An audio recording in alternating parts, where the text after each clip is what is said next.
Hey, Kines 320, Professor Beans here. I'm reaching out again with our last module in this aerobic exercise prescription section. And over the last two modules, we've talked about how we come to an exercise prescription. The first one, we talked about the FIT principle, which is really the framework for the most basic way of creating an exercise prescription. And then we talked about sort of the principles of training in our last module, which are really the next level. It's the way that athletes sort of train to get to the goals they want. And I challenged you all to consider whether in public health practice, we think that it makes sense to maybe apply some of those things in those arenas that we are working in, whether it's chronic disease or aging or special pop in general, or just a general human being. I think we all benefit from having goals in mind and trying to train towards those goals and trying to come to a conclusion about where we're going from there. So in this next and last module, we're going to talk about the components of an individual exercise session. A lot of us in the United States are in a hurry to get exercise done. And so what we tend to do is we tend to just get right at it. And for the most part, all that we've talked about over the last two modules has really been about the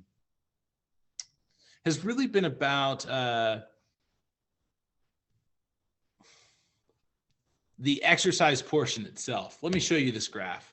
So heart rate is on your y-axis, minutes in exercise is on your x-axis. So one of the things that we talked about, really the main thing that we talked about over the last few sessions, is this portion right here, this portion that's in the pink. And that's the training session itself, okay?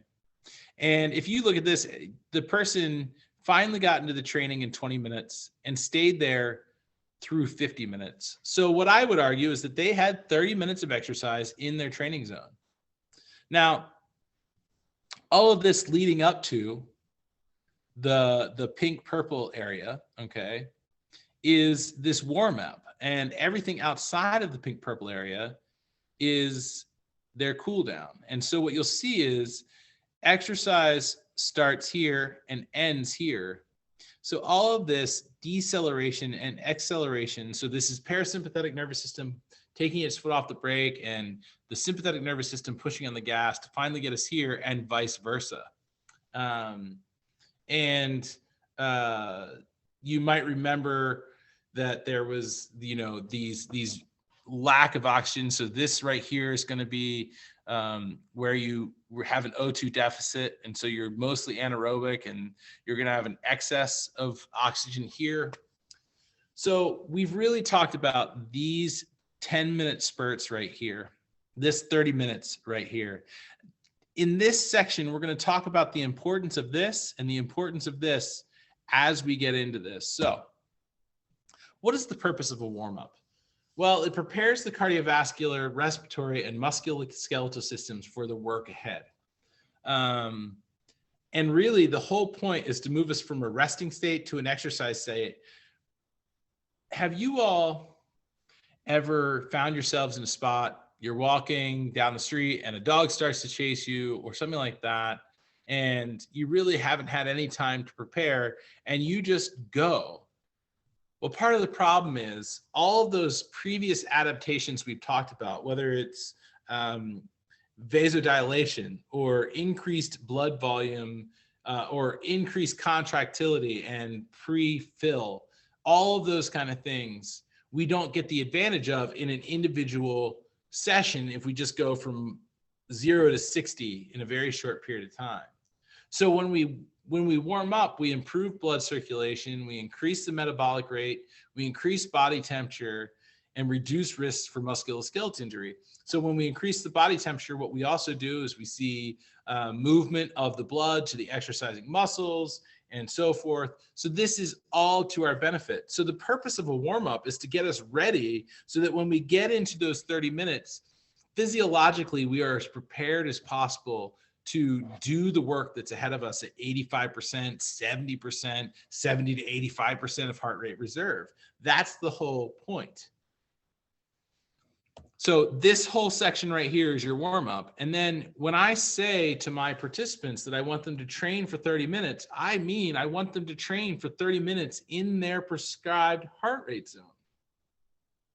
And so I want them between 140 and 155 beats per minute. So anything that's in this window is considered exercise. And so I wouldn't count it until they've hit these minutes right here. Anything in the pink purple section is the exercise. The purpose of the cool down is basically to recover from the exercise. So we adjust circulatory response. So heart rate and blood pressure go down. One thing that we find if someone has too fast of a heart rate recovery, and this sometimes happens with people that take certain types of medications, their BP will stay elevated because they're still vasodilated. And so we're not meeting that demand.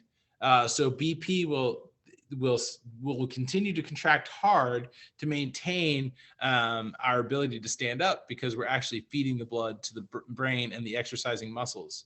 It improves venous return. And the reason why this is, it does reduce the risk of post-exercise hypotension, but it also increases our ability to move metabolic waste. So in this process, we're removing carbon dioxide. We're trying to get our acid base balance back to normal, and it reduces the risks for cardiovascular complications like sudden cardiac death, which is a big thing, but more likely someone to have this passing out as a result of their blood pressure being too low and being too vasodilated. So, and I said that backward before. You might have blood pressure drop off, but heart rate will stay up. So I have patients that come in pretty regularly whose blood pressure gets back to normal, but their heart rate is still above 100 to make up for the vasodilation that's still there, that has not yet, the vasoreactivity is not taken over. So we can talk all day long about these three things, but the way we get to performance and the way that we perform better in these three areas, starting with a cool down starting with a warm up and ending with a cool down.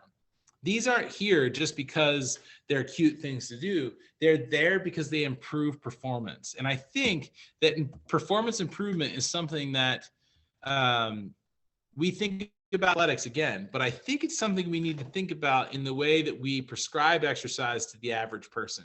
Performance improvement is important to anyone, and they want to be better. So how do we encourage people to be better? We do it through better exercise prescription. Let me know if you guys have any questions. If you don't, I'll see you guys on the web.